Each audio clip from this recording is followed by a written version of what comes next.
Hello viewers, welcome back to my channel that is Learning with me. Student आज हम psychiatric nursing का एक unit है organic brain disorder. Organic brain disorder को आज हम देखेंगे। Let's start. Organic brain disorders are behavioral and psychological disorder associated with transient and permanent brain dysfunction and impaired cerebral function.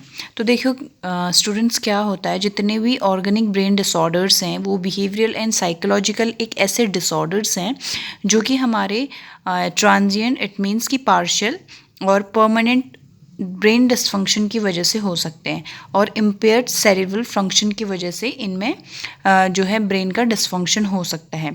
यानी कि जितने भी हमारे ब्रेन से रिलेटेड डिसऑर्डर हैं, ऑर्गेनिक ब्रेन डिसऑर्डर हैं, वो हमें क्यों हो सकते हैं? क्योंकि ब्रेन में कहीं ना कहीं हमारे डिसफंक्शन हो सकता है, हमारी सेरेब्रल फंक्शन में इम्पेयर्ड हो सकता है और कॉग्निटिव जो फंक्शंस हैं हमारे उसमें डिसेबिलिटी होने की वजह से हमें ऑर्गेनिक ब्रेन सिंड्रोम हो सकता है। अब देखो कि इसमें जो ऑर्गेनिक ब्रेन डिसऑर्डर्स हैं वो हमारे F0 से F9 की क्राइटेरिया में रखे गए हैं, जो कि इनका क्लासिफिकेशन ये है। Classification of organic mental disorders, जो कि F0 से F9 में इनको कैटेगराइज किया गया है। F0 में देखिए डिमेंशिया इन एल्जाइमर डिजीज़, F01 में है वस्कुलर डिमेंशिया, F4 में है ऑर्गेनिक एमनिस्टिक सिंड्रोम एंड 5th में है डिलीरियम एंड 6 में है other mental disorder due to brain damage and dysfunction and physical disease और 7 में है हमारा personality and behaviour disorder due to brain disease damage and dysfunction. तो फर्स्ट देखते हैं हम डिमेंशिया इन एल्जाइमर डिजीज़, जो कि F0 में क्लासिफाई किया गया है डिमेंशिया इन एल्जाइमर डिजीज़। तो देखिए हमारा सबसे पहले डिमेंशिया इन एल्जाइमर डिजीज़। डिमेंशिया क्या होता है? Dementia is the loss of cognitive function, thinking and remembering and reasoning, impairment of memory, personality, but without impairment of consciousness. सबसे पहले हम देखेंगे कि डिमेंशिया इन एल्जाइमर डिजीज़ में क्या होता है। Dementia is the loss of cognitive function. Dementia में हमारा जो भी कॉग्निटिव फंक्शन है लाइक थिंकिंग, रिमेंबरिंग, रीजनिंग, ये सब इम्पेयर्ड हो जाता है। यानी कि कॉग्निटिव फंक्शन का जो एक प्रॉपर तरीके से काम करना बंद हो जाता है और इसमें मेमोरी का इम्पेयरमेंट हो जाता है, लेकिन but without impairment of consciousness. इसका मीनिंग है कि इसमें पेशेंट कॉन्शियस रहता है, उसके कॉन्शियसनेस में कोई इफ़ेक्ट नहीं पड़ता है, लेकिन फिर भी उसके जो कॉग्निटिव फंक्शन है वो सब जैसे मेमोरी, लर्निंग एंड फॉरगेटिंग, ये सब वो इम्पेयरमेंट आ जाता है सब में। नेक्स्ट है हमारा Alzheimer type dementia is irreversible disease mark bye global progressive impairment of cognitive function, memory and personality. Alzheimer type dementia में देखो कि ये इरिवर्सिबल डिजीज़ है, ठीक है, ये रिवर्सिबल डिजीज़ नहीं है, इरिवर्सिबल डिजीज़ है। इट मीन्स कि अगर ये किसी को एक बार हो गई एल्जाइमर टाइप डिमेंशिया तो शायद ही वो ठीक हो पाए कभी, ठीक है। तो अल्जाइमर टाइप डिमेंशिया में इरिवर्सिबल डिजीज़ है marked by global progressive impairment of cognitive function. इसमें धीरे धीरे जो भी हमारे कॉग्निटिव फंक्शन होता है उनमें इम्पेयरमेंट आता है, यानी कि धीरे धीरे भी जितने भी हम अपने ब्रेन से रिलेटेड कोई भी काम करते हैं, जैसे किसी को याद रखना, किसी की मेमोरी को याद रखना, लर्निंग, थिंकिंग, सोचना, जितना भी हम सब कुछ दिमाग से यूज़ करते हैं यानी कि ब्रेन से यूज़ करते हैं, कॉग्निटिव फंक्शन बोलते हैं, उन सब में हमारा इम्पेयरमेंट आना स्टार्ट हो जाता है।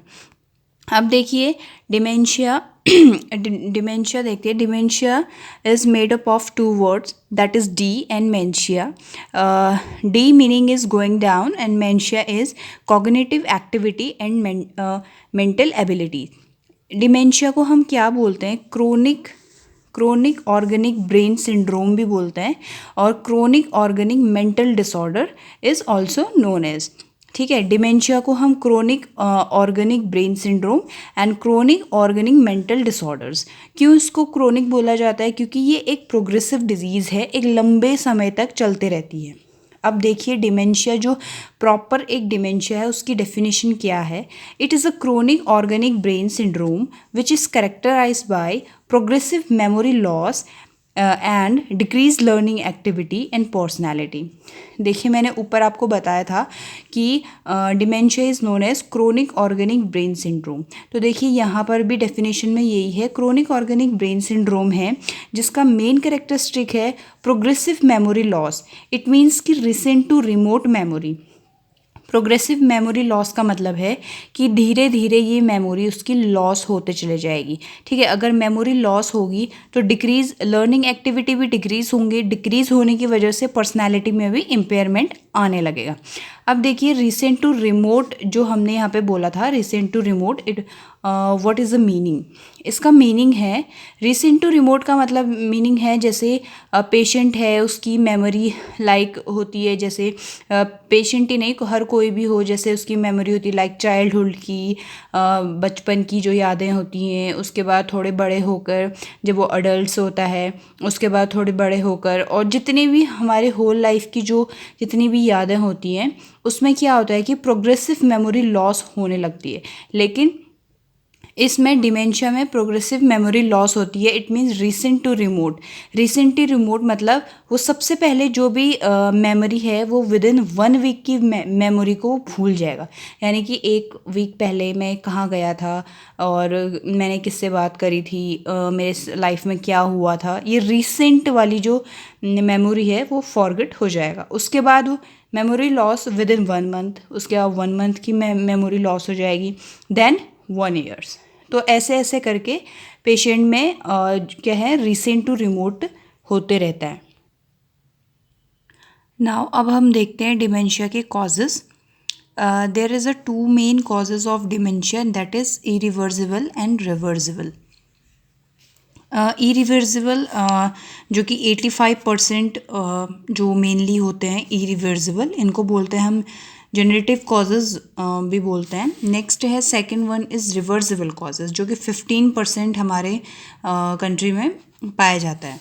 ठीक है, अब जो डिजेनरेटिव कॉजेज़ हैं इसमें पहला है हमारा Alzheimer, second Parkinson disease and third is Pick's disease.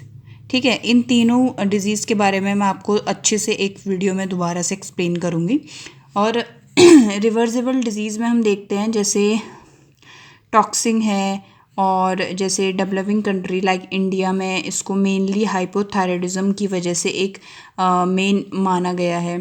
ठीक है, विटामिन की डेफिशिएंसी है जो कि रिवर्सिबल मीन्स जो ठीक हो सकते हैं, लाइक हमारे मेडिकेशन लेने की वजह से ये जो हैं ऑर्गेनिक ब्रेन डिसऑर्डर्स ये हमारे ठीक हो सकते हैं.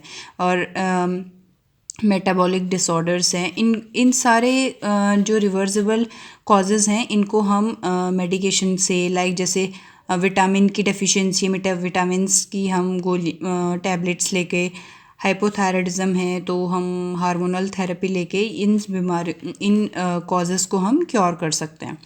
नाउ अब हम देखते हैं sign and symptoms. Sign and symptoms क्या है? Progressive memory loss is the first sign. Progressive memory loss मैंने आपको बताया था रिसेंट टू रिमोट, यानी कि जो हमारी रिसेंट वाली जो भी मेमोरी होगी वो धीरे धीरे लॉस होते चली जाएगी. ठीक है, नेक्स्ट है हमारे एग्नोशिया. एग्नोशिया का मीनिंग है एम्पेयरमेंट रिकॉग्नाइज द ऑब्जेक्ट. यानी कि एग्नोशिया में इसमें ये होता है कि हमारे सामने कोई ऑब्जेक्ट रखा हुआ है, लाइक ये पेन है, लाइक कोई टेबल है, चेयर है, कुछ भी हो, तो हमारी मेमोरी इतनी वीक हो जाती है कि हम उसे रिकॉग्नाइज़ नहीं कर पाते, उसे पहचान ही नहीं पाते कि ये पेन है, ये लाइक थाली है, ग्लास है. तो इस तरीके से हम उसे बिल्कुल रिकॉग्नाइज़ नहीं कर पाते हैं. और नेक्स्ट है हमारा प्रोस एग्नोशिया. इसमें क्या हो जाता है impairment family members. Impairment family members मतलब जो पेशेंट की कंडीशन इस हद तक हो जाती है कि वो अपने फैमिली मेम्बर्स की, यानी कि जो उसके क्लोज रिलेटिव्स हैं, लाइक उसके मदर हैं, फादर हैं, डॉटर, सन, जो भी है, मतलब उनको तक वो रिकॉग्नाइज़ नहीं कर पाते हैं. ठीक है, नेक्स्ट है एटेक्शिया। एटेक्शिया में हो जाता है impaired motor activity. Motor activity मतलब जो भी उनकी एक्सट्रीमिटीज़ हैं, लाइक हमने बोल दिया कि अपने हाथ पाँव से एक एक्सरसाइज करो या कुछ करो, तो उनकी मोटर जो एबिलिटी है वो बिल्कुल भी काम नहीं करती है, इम्पेयर्ड हो जाती है। नेक्स्ट है एप्रैक्सिया। एप्रैक्सिया में होता है difficulty skill moments, that is it means कि कांट पिकअप एनी ऑब्जेक्ट। अगर हमने उन्हें बोल दिया कि ये पेन, सपोज हमने यहाँ पे ले लिया और हमने बोल दिया कि आप इसे पेन को उठा के लाओ, तो जो है जो पेशेंट है वो ऑब्जेक्ट को नहीं उठा सकता है। क्यों? क्योंकि उनका इम्पेयर्ड मोटर एक्टिविटी है। मोटर एक्टिविटी होने की वजह से उनकी स्किल की जो मूवमेंट है वो बिल्कुल भी वर्क नहीं करेगी, और उनका मेमोरी पावर इतना कम है कि वो जो हम उसे कह रहे हैं वो तक रिकॉग्नाइज नहीं कर पाते। ठीक है। नेक्स्ट है अप्रेशिया। अप्रेशिया में होता है हमारा लैंग्वेज डिसऑर्डर। ठीक है, उन पेशेंट को लैंग्वेज डिसऑर्डर भी होता है।